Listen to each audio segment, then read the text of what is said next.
Hi friends, good afternoon. Welcome back to our channel smart Gautami. ఎలా ఉన్నారు అందరూ? ఏం చేస్తున్నారు? బాగున్నారా? నేనైతే చాలా బాగున్నాను అండ్ మీరు కూడా బాగున్నారని, బాగుండాలని మనస్ఫూర్తిగా కోరుకుంటున్నాను. ఎలా ఉన్నారు? అబ్బా 5-6 రోజులు అయిపోయింది కదా నేను వీడియో పెట్టేసి.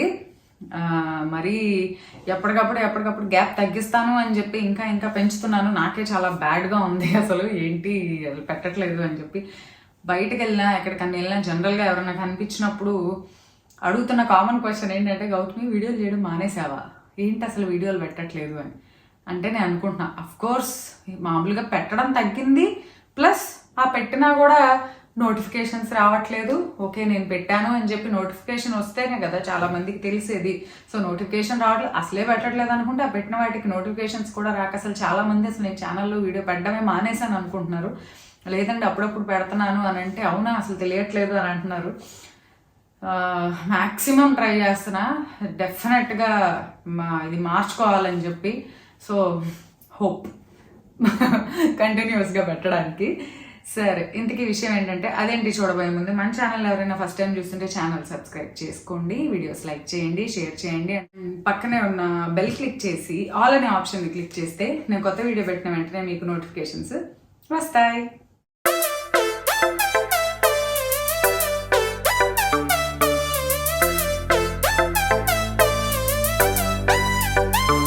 ఇందుకు విషయం ఏంటంటే, తమిళనాడులో చూసారు కదా, ఒకటి పోతే ఇంకోటి అసలు మన ఫ్యూచర్ ఏంటి అని చెప్పి. అంటే నేనేమి అంటే నా గురించి అంటే అది చూడంగానే గౌతమి ఏంటి ఏమైంది, గౌతమికి ఇలా తల కొట్టేసుకుంటుంది, ఏంటో పెట్టేసింది, ఏమన్నా అయిందా అని చెప్పి అనుకుంటున్నారేమో. లేదబ్బా, అవన్నీ జస్ట్ ఏంటంటే థంబ్నెయిల్ మన వీడియో చూడటానికి అది కొంచెం అట్రాక్టివ్గా ఉండాలని పెట్టేదే. బట్ నేను చెప్పే టాపిక్ కూడా చాలా ఇంపార్టెంటే. నేనేమి దానికి రిలేటెడ్గా కాకుండా ఇంకోటి అయితే మాట్లాడదలుచుకోలేదు. బట్ ఏదైనా ఒక కొత్త విషయం జరిగినప్పుడు, కొత్తది జరుగుతున్నప్పుడు బయట మనం అందరికీ దాని గురించిన అవేర్నెస్ అనేది ఇవ్వాలి. సో దాని గురించి మాట్లాడదాం అనుకుంటున్నా. ఏంటంటే రీసెంట్గా మనం 3-4 ఏళ్ల క్రితం ఒక పాండమిక్ చూసాము. దారుణమైన సిచ్యుయేషన్స్, అందరూ ఫిజికలీ, మెంటలీ, ఫైనాన్షియల్లీ రకరకాల ప్రాబ్లమ్స్ ఫేస్ చేశారు. అయిపోయింది. దానిలో నుంచి ఎప్పటికీ కోలుకొని వాళ్ళు ఉన్నారు. ఫ్యామిలీలో ఇదైపోయి రీసెంట్గా మళ్ళీ కొద్దిగా ఇంకోటి వింటా ఉన్నాం. ఈ మధ్యలో రకరకాల వైరస్లు వస్తూ ఉన్నాయి. రీసెంట్గా మళ్ళీ వింటా ఉన్నాం బర్డ్ ఫ్లూ అని చెప్పి. పలానా చోట కోళ్ళకి బర్డ్ ఫ్లూ వచ్చేసింది, అది ఇది, చికెన్ తినబాకండి, ఎగ్స్ తినబాకండి అని చెప్పి. అదేంటంటే ఒక కైండ్ ఆఫ్ ముందు జనంలో ఎక్కడో ఒక చోట జరిగింది అనగానే భయం వచ్చేస్తుంది. భయం వచ్చేసి సహజంగా సర్లే ఇది కొన్ని రోజులు తింటాం ఆపేద్దాము అని చెప్పి అనుకుంటారు. సో ఓకే అది కూడా. కానీ అంటే మాది బేసిక్గా మా పేరెంట్స్ అంటే మా నాన్న మా పౌల్ట్రీ ఫార్మ్సే ఉండేవి. ఇట్లాంటి సిచ్యువేషన్స్ వచ్చినప్పుడు ఆ పౌల్ట్రీ ఫార్మ్ ఓనర్స్కి ఒక కైండ్ ఆఫ్ స్ట్రెస్ అనమాట. అంటే ఎక్కడెక్కడో ఒక చోట వస్తే, అది సపోజ్ ఇక్కడ నుంచి ఒక 1000 కిలోమీటర్ల దూరంలో వచ్చింది అనుకుందాం. అంటే సపోజ్ మన సరౌండింగ్స్లో వస్తే ఓకే అమ్మో ఈ ఏరియా అంతా వచ్చింది కాబట్టి ఆ ఏరియాలో చికెన్ ఇవన్నీ బ్యాండ్ అనుకోవచ్చు. అక్కడెక్కడో వస్తే దాన్ని ఈ మీడియాలో ఇది విపరీతంగా చూపించేసేసి ఇక్కడున్న పౌల్ట్రీ ఓనర్స్ వాళ్ళకి చికెన్ సేల్ అవ్వక, ఎందుకంటే ఇక్కడ ఏం లేదు, సపోజ్ అనుకుందాం ఇక్కడ ఏం లేదు, అసలు డిసీజే లేదు, కానీ పీపుల్లో భయం వచ్చినప్పుడు ఆటోమేటిక్గా కొంటం తింటాం మానేస్తారు కదా. సో మానేసినప్పుడు వీళ్ళకి అది అమ్ముడు పోక వీళ్ళు నష్టపోవడం. సో ఒక వైరస్ ఆర్ బ్యాక్టీరియా ఆర్ ఏదైనా ఒక డిసీజ్ ఆర్ ఇంకో కండిషన్ వచ్చినప్పుడు డైరెక్ట్గా కొంతమంది సఫర్ అయితే ఇండైరెక్ట్గా ఇట్లాంటి ఈ ఫార్మర్స్ సఫర్ అవడం అనేది జరుగుతూ ఉంటుంది. సో ఇప్పుడు ఈ కండిషన్ ఏదైతే ఉందో, ఈ బర్డ్ ఫ్లూ వచ్చింది, అక్కడెక్కడో వచ్చింది, చికెన్ తినొద్దు, ఎగ్స్ తినొద్దు అని చెప్తున్నారు. నాకు తెలిసినంత వరకు అంటే నేను బయాలజీలో నాకు వైరాలజీ అనే ఒక పేపరే ఉండేది కంప్లీట్ వైరస్ల గురించి. వాటిలో చదువుకున్న దాన్ని బట్టి కానీ అండ్ వేరే డాక్టర్స్ చెప్పింది విన్నదాన్ని బట్టి కానీ నేను చూసింది ఏంటంటే బర్డ్ ఫ్లూ వస్తుంది, అలాంటి డిసీజ్డ్ పౌల్ట్రీ కనుక తింటే వస్తుంది. కానీ ఎప్పుడు వస్తుంది? మనం మీట్ని పౌల్ట్రీ చికెన్ని ప్రాపర్గా కుక్ చేయనప్పుడు, హాఫ్ బాయిల్డ్ హాఫ్ కుకింగ్ చేసినప్పుడు సహజంగా అనేది వస్తుంది. కానీ మన ఇండియన్ కిచెన్ వేరే కంట్రీస్తో కానీ చెప్పట్లా, మన ఇండియన్ కిచెన్లో ఇండియన్ కుజీన్ అంటే ఇప్పుడు ఫారిన్ కంట్రీస్ చూసుకోండి, అక్కడ చికెన్ మటన్ అవన్నీ కూడా కంప్లీట్గా మనం చేసినంత కుకింగ్ ఉండదు. హాఫ్ బాయిలింగ్, ఎగ్స్ కూడా అంతే హాఫ్ బాయిల్ ఆమ్లెట్లని అట్లా చేస్తూ ఉంటారు. చికెన్ అలానే వండుతూ ఉంటారు, పైన లేయర్ కుక్ అవుతుంది, లోపలంతా రాగా ఉన్నది తినడం వాళ్ళకి అలవాటేమో. బట్ మన ఇండియన్ కుజీన్ అలా కాదు, ఏదైనా విపరీతంగా మంచి మంచి మసాలాలు, దాల్చిన చెక్క, యాలకులు, లవంగాలు, బిర్యానీ ఆకని, పసుపని, రకరకాల స్పైసెస్. ఆ స్పైసెస్ అన్నీ కూడా యాంటీ బ్యాక్టీరియల్ ఉన్నాయి, యాంటీవైరల్ ఉన్నాయి, మనకి ఉపయోగపడేవి ఉన్నాయి. ప్లస్ మన కుకింగ్ వచ్చేసి 100 degrees బాయిలింగ్ చేస్తాం. వాటర్ బాయిలింగ్ పాయింట్ ఏంటి, మరుగుతున్నాయి అంటే 100 degrees కదా అనుకుంటాం. చికెన్ వండినా మటన్ వండినా మనం ఏది వండినా సరే చూడండి ఎంతసేపు బాయిలింగ్ చేస్తాం. జనరల్గా అంత హీట్లో అంత టెంపరేచర్లో వాటిలో ఉండేవి చనిపోతాయి. అంటే నేను ఇలా చెప్తున్నాను కదా అని చెప్పి మిమ్మల్ని తినమని చెప్పట్లేదు, బట్ చాలా మందికి దీని గురించి అమ్మో అనే ఒక భయం ఉంటుంది చూసారా, దాని గురించి చెప్దామని చెప్పి ఈ మాట అయితే చెప్తున్నా. అండ్ అసలు నేను చెప్పాలనుకున్న పాయింట్ ఇంతకు మించి ఉంది ఇంకోటి నెక్స్ట్. సో ఈ ఇన్ఫెక్షన్స్ వస్తున్నాయి, చాలా వస్తున్నాయి అబ్బా. అసలు పరిస్థితి ఎలా ఉందంటే ఇంతకుముందు ఒక 10 ఏళ్ల క్రితం చూడండి, అక్కడెక్కడైనా వైరస్ వచ్చిందా, ఈ అంటువ్యాధులు వచ్చినాయా, అవి వచ్చి వీళ్ళు చనిపోయారా, అవి చనిపోయారా, ఇంత సింపుల్గా చిన్న వాటికి కూడా డెత్ వచ్చేస్తుందా, ఇంత చిన్న ఇన్ఫెక్షన్ వస్తే, దోమ కుడితే చికెన్ గున్యా వస్తుంది, డెంగ్యూ వచ్చి చచ్చిపోతున్నారు, ఇన్ని డెత్లు, ఇంత చిన్న వాటికి డెత్లు అనేవి మనం ఎక్కడ వినలా. ఎందుకంటే మన బాడీ సహజంగానే బాడీలోకి ఏదన్నా కొత్తది ఎంటర్ అయినప్పుడు యాంటీబాడీస్ని తయారు చేస్తుంది. మన బాడీలోకి ఎంటర్ అయ్యే దాన్ని యాంటీజెన్ అంటాము. మన బాడీ ఏం చేస్తుంది అంటే ఓకే ఏదో కొత్తది వచ్చింది ఒంట్లోకి, అది గుడ్డో బ్యాడ్ అనేది సెకండరీ, ఫస్ట్ ముందు ఏదో కొత్తది వచ్చింది అని చెప్పి దాని మీద ఫైటింగ్ చేసేసి యాంటీబాడీస్ని తయారు చేసుకుంటారు. సో ఓకే అది సహజం. ఈ పోను మన లైఫ్ స్టైల్ చేంజ్ అయిపోయి ప్రాపర్ హెల్త్ మీద కాన్షియస్నెస్ అనేది 100% చాలా మందికి తగ్గింది. అది ఇంటెన్షనల్గా కాకపోవచ్చు, వర్క్ వల్ల కానివ్వండి, పిల్లల గురించి పట్టించుకుంటా కానివ్వండి, ఆర్ ఇంకో స్ట్రెస్ కానివ్వండి, వాట్ ఎవర్ ఇట్ ఈస్, మిగిలిన వాటి మీద మనం పెట్టినంత దృష్టి మన ఒంటి మీద మనం పెట్టడం అనేది తగ్గింది. పొద్దున్నే లేచి ఎండలో ఒక 10 నిమిషాలు తిరిగితే ఒంటికి ఎండ తగులుతుంది, డి విటమిన్ వస్తుంది, ఇమ్యూనిటీ పెరుగుతుంది, పుల్లగా ఉండేవి తింటే సి విటమిన్ వస్తుంది, రెసిస్టెన్స్ పెరుగుతుంది. కొంచెం సేపు ఏదో మనం బరువు తగ్గుతాం అనే దాన్ని పక్కన పెట్టేస్తే ఒక అరగంట 20 నిమిషాలన్నా నడిస్తే మంచిది. బాడీ మంచి కార్డియో వర్కౌట్ అవుతుంది, మంచి ఫిజికల్గా ఫిట్గా ఉంటాము, మెటబాలిజం యాక్టివ్ అవుతుంది.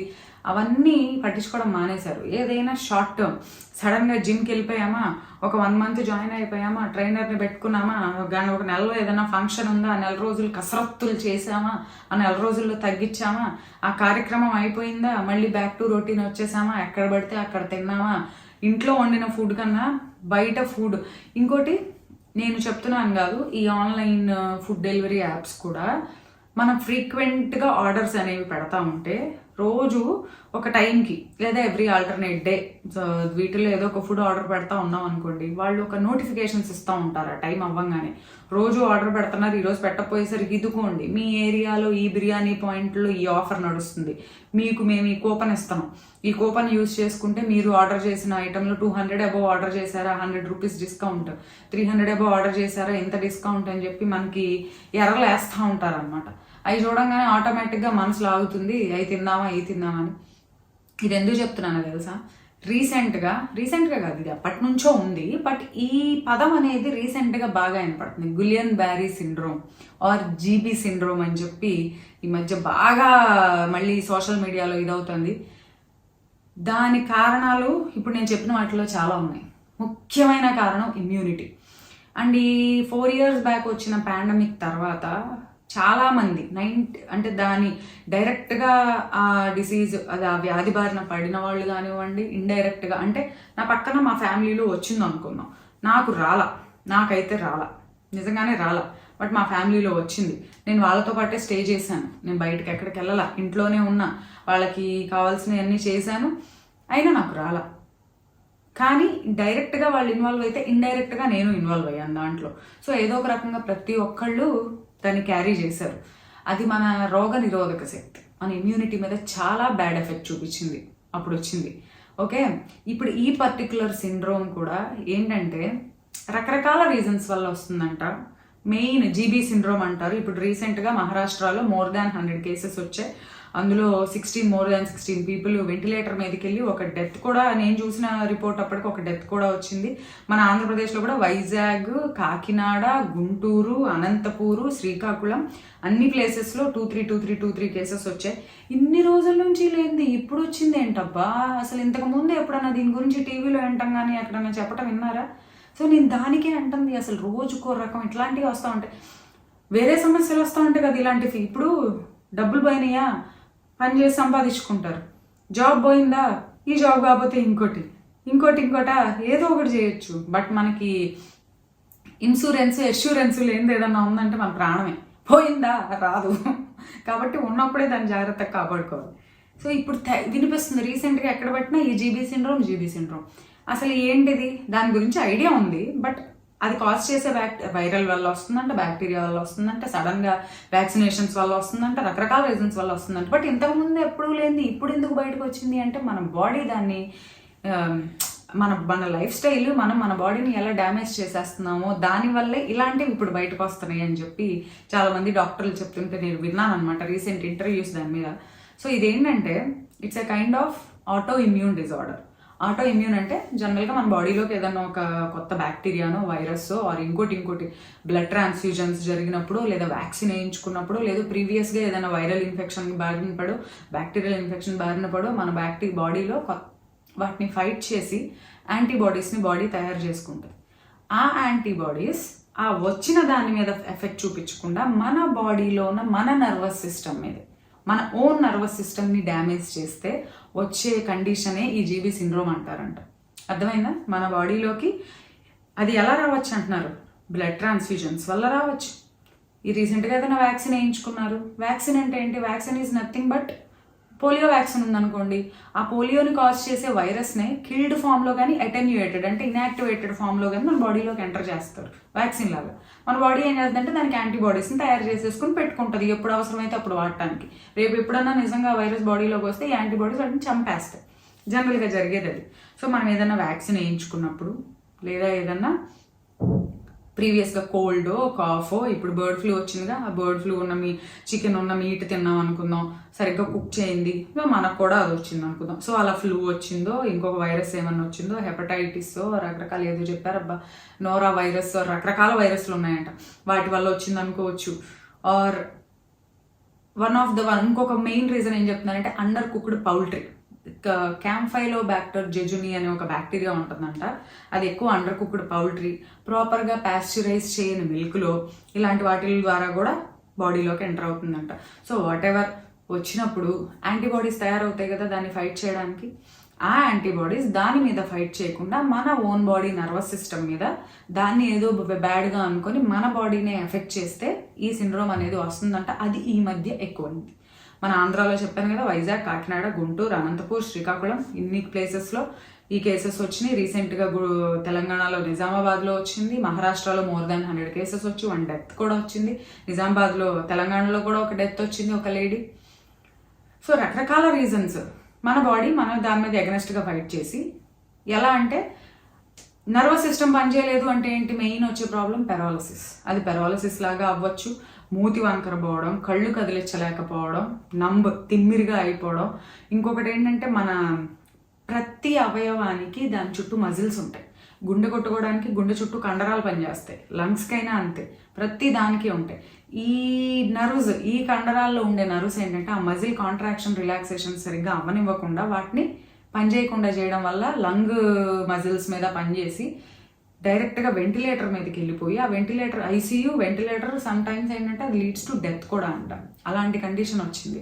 సో మనం ఆరోగ్యంగా తిన్నాము, అన్నీ ప్రాపర్గా ఫాలో అయ్యాము అన్నంత మాత్రం ఇది రావాలని లేదు. బట్ ఏంటంటే నేను ఎందుకు చెప్తుందంటే అసలు ఎందుకు ఇన్ని రోజులు లేనిది ఇప్పుడు బయటపడుతుంది అంటే మన పీపుల్, మన లైఫ్ స్టైల్, మనం తినే ఫుడ్ ఎందుకు అబ్బా బయట తింటాం చెప్పండి. ఇప్పుడు polluted food, polluted water, contaminated food, contaminated water వల్ల ఇది వస్తుంది. వన్ ఆఫ్ ద రీజన్ అని చెప్తున్నారు. ఆ అవకాశం మనం ఎందుకు ఇవ్వాలి? ఇప్పుడు బయటకు ఎక్కడికైనా వెళ్ళంగానే అది రోడ్డు పక్కన ఉందా, కాలువ పక్కన ఉందా, డ్రైన్ వాటర్ ఉందా అనేది కూడా చూసుకోకుండా గబగబా వెళ్ళి మన టంగ్ని సాటిస్ఫై చేసేసుకుంటున్నాం. కానీ దానివల్ల తర్వాత మనం ఎంత సఫర్ అవుతున్నాం, డయేరియా రావచ్చు, డయేరియాలో కూడా ఇది వస్తుందంట, ఈ జీబీఎస్ డయేరియాలో. దానివల్ల కూడా డయేరియా టైంలో కూడా చాలా మందికి ఇది బయటపడుతుందంట. దీనికి ట్రీట్మెంట్ కూడా చెప్పారు తెలుసా. ఇది ఏదో సడన్గా వీక్ అయిపోయి ఉన్న పలంగా మనిషి వీక్గా అనిపించి ఏంటో ఓపిక లేనట్టుగా అయిపోయి ఇలా అలా అవ్వగానే మీరు దాన్ని నెగ్లెక్ట్ చేయొద్దు, ఇమీడియట్గా డాక్టర్ని కన్సల్ట్ అవ్వండి. ఎందుకంటే సిచ్యుయేషన్ సివియర్ అవ్వకముందే చూపించుకుంటే మంచిది అని చెప్పి ఒక డాక్టర్ చెప్తుంటే విన్నాను నేను ఇంటర్వ్యూస్లో. అంటే మీకు చెప్పడం కోసం నేను తెలుసుకోవాలి కదా అని చెప్పి నేను బోల్డ్ అన్ని చూశాను అనమాట. సో వాళ్ళు చెప్తున్నారు ఏంటంటే దీనికి ట్రీట్మెంట్ ఉంది, ఫ్యాటాలిటీ కూడా ఉంది. చూపించుకోవడం లేట్ అయ్యి ఆ మజిల్స్ అన్నీ ప్రాపర్గా మూమెంట్ లేక ఈ నర్వ్స్ అన్నీ పనిచేయకపోవడం వల్ల సడన్గా డెత్ కండిషన్స్ కూడా ఉన్నాయి. ట్రీట్మెంట్ కూడా ఉంది. ప్లాస్మా ఫెరోసిస్ అనే ఒక ట్రీట్మెంట్ ఏదో చేస్తారంట, లేదంటే కనుక ఇమ్యూనోగ్లోబులిన్ థెరపీ అని ఒకటి ఉంది. ప్లాస్మా ఫెరోసిస్ అంటే ఎవరికైతే ఆ పర్సన్కి జబ్బు చేసింది, జీబీ సిండ్రోమ్ వచ్చిందో వాళ్ళ బాడీలో ఉన్న బ్లడ్లో ఉన్న ప్లాస్మా. బ్లడ్ అంటే ఏంటి? లిక్విడ్. ఆ బ్లడ్లో ఉన్న లిక్విడ్ కంటెంట్, హిమోగ్లోబిన్ ఉంటుంది, లిక్విడ్ ఉంటుంది. హిమోగ్లోబిన్ ఏమో కలర్ పిగ్మెంట్ కదా, లిక్విడ్ ఉంటుంది. ఆ లిక్విడ్లోనే white blood cells, red blood cells, platelets ఇవన్నీ ఉంటాయి.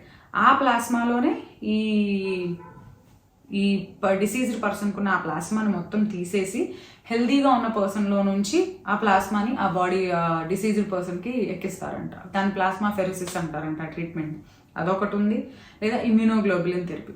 ఆ మధ్య పాండమిక్ టైంలో కాక్టైల్ ఇంజెక్షన్ అని చెప్పి ఒక్కొక్క ఇంజెక్షన్ 80,000 లక్ష అమ్మారు, గుర్తుందా? ఏంటంటే అవి యాంటీబాడీసే. ఈ నర్వ్స్ మీద పనిచేసే యాంటీబాడీస్ని బయటికి తీసేసి మంచి యాంటీబాడీస్ని బాడీలోకి ఇస్తారు. ఇమ్యూనోగ్లోబులిన్స్ అంటారు. మన బాడీలో కూడా ఉంటాయి, ఏదో ఉంటాయి 5 రకాలు. IgG, IgM, IgD, నాకు గుర్తు రావట్లా, 5 ఉంటాయి, బట్ 3 గుర్తొస్తున్నాయి. అండ్ ఈ ఇమ్యూనోగ్లోబులిన్స్ అంటారు వాటిని. ఈ యాంటీబాడీస్ని ఎక్కిస్తారు, దాన్ని ఇమ్యూనోగ్లోబులిన్ థెరపీ అంటారు. బట్ అవి ఖర్చుతో కూడుకున్నాయంట. ఒక టైంలో అయితే లక్షల్లో అయిందంట. బట్ ఇప్పుడు కంపారిటివ్లీ ఒక 7-8 సంవత్సరాలు, 4-5 సంవత్సరాల క్రితం మీద ఇప్పుడు కొంచెం తగ్గింది. అలా అని చెప్పి తక్కువేం కాదు. ఆ ఇంజెక్షన్ ఒక్కోటి ఇంజెక్షన్స్ లాగా తీసుకోవాల్సి వస్తుందంట. ఆ పర్సన్ని బట్టి 5 ఇంజెక్షన్సా, 6ఆ, 8ఆ అనేది చెప్తారు. ఒక్కొక్క ఇంజెక్షన్ వచ్చి 20,000 to 30,000 దాకా ఉందంట. నేను చూశాను. ఇంకా అంతకన్నా ఎక్కువ కూడా ఇంతకుముందు తీసుకునేవాళ్ళంట. ఇప్పుడు మెడికల్ డెవలప్ అయ్యే కొంది ఆ మెడిసిన్ రేట్లు అవన్నీ కొంచెం తగ్గుతూ ఉంటాయి కదా. సో అట్లా ఇప్పుడు తగ్గి ఈ రేట్ అంట. Around each injection more than 20,000 కూడా అమ్మాయంట. సో ఖర్చు పెట్టగలిగిన వాళ్ళు చేయించుకోగలరు, బట్ ఖర్చు పెట్టలేని వాళ్ళు అంత పెట్టి చేయించుకోవడం కూడా కష్టమే. అలాంటి వాళ్ళు ఏమీ చేయలేక వదిలేస్తే ఉన్నన్ని రోజులు ఉంటారు, తర్వాత రోజు ఇదైపోతారు. కానీ అలాంటి కండిషన్ రాకుండా మనం తీసుకోవాల్సిన జాగ్రత్తలు మనం తీసుకోవాలబ్బా. అంటే బాడీ లోపల ఏం జరుగుతుంది అనేది మనం బయటకు చెప్పలేకపోయినా మనం చేసే జాగ్రత్తలు ఏంటి? Contaminated food, contaminated water, current పోయింది, outside food, outside water, అలాంటివి మ్యాక్సిమం అవాయిడ్ చేసి ఇంట్లో హోమ్ కుక్డ్ ఫుడ్, ఇంట్లో మన చేతులతో మనం చేసుకున్న ఫుడ్ని ప్రిఫర్ చేయడం అనేది. ఎందుకంటే ఫుడ్ కంటామినేషన్, వాటర్ కంటామినేషన్ కూడా వన్ ఆఫ్ ద రీజన్ అన్నారు కాబట్టి దీన్ని మనం అవాయిడ్ చేస్తే అట్లీస్ట్ కొంత అన్నా మనం బెటర్గా ఇలాంటి సిచ్యువేషన్స్ వచ్చినప్పుడు ఫైట్ చేయొచ్చు. అండ్ ఇప్పుడు ఈ వస్తుంది బర్డ్ ఫ్లూ కూడా అంతే. ప్రాపర్గా మీట్ని కుక్ చేసుకొని తింటే ఏమీ కాదు అని చెప్పి డాక్టర్స్ చెప్తున్నారు. అలా అని చెప్పి నేను తినమని ఎంకరేజ్ చేయట్లేదు, బట్ దాని గురించి పీపుల్లో భయం. కొంతమంది ఏమో తినకుండా ఉండలేరు. బయటకి ఏదైనా సరే ఇంట్లో చేసింది మాత్రమే. ఇప్పుడు బయట రెస్టారెంట్స్లోకి వెళ్ళి అలాంటి చోట చూస్తే బాగా మనం వండినంత 100% కుకింగ్ అయితే ఉండదు. ఏదో లైట్ బాయిలింగ్ ఉంటుంది, వాడేస్తారు. బట్ ఇంట్లో మనం అలా చేయం. కాబట్టి ఇంట్లో ప్రాపర్ కుకింగ్ చేసిన ఫుడ్ని ప్రిఫర్ చేస్తే చాలా మంచిది. సో ఫ్యూచర్లో ఇలాంటి కండిషన్స్ వచ్చినా కూడా మనం వాటిని ఫైట్ చేసి వాటిని ఓవర్కమ్ చేయడానికి రెడీగా ఉండాలంటే మనం ఎప్పుడూ ప్రిపేర్డ్గానే ఉండాలి. అంతే. రేపేం జరుగుతుంది అనే దాని గురించి భయపడతా కాకుండా ఈరోజు మనం తీసుకోవాల్సిన జాగ్రత్తలు మనం తీసుకుంటే రేపు ఏదైనా వచ్చినప్పుడు మనం దాన్ని ఎదుర్కోగలం. సో అదనమాట ఈ ఇన్ఫర్మేషన్. బయట వినిపిస్తున్న ఈ టీవీలో ఏది పెట్టినా ఏది చూసినా ఇదే కనిపిస్తుంది. సో ఈ ఇన్ఫర్మేషన్ మీకు డెఫినెట్గా యూజ్ అయింది అనుకుంటున్నాను. సో జాగ్రత్తగా ఉండండి, మంచి హెల్దీ ఫుడ్ తినండి, హెల్దీగా high protein, vegetarian protein or what ever మంచి ప్రోటీన్ తినండి, బాగా మంచిగా వండింది తినండి. కంటామినేటెడ్ వాటర్ కాకుండా ఇలాంటి సిచ్యువేషన్స్ వచ్చినప్పుడు కొంచెం బాయిల్ చేసుకొని చల్లార్చుకొని తాగి నీళ్లు తాగితే మంచిది.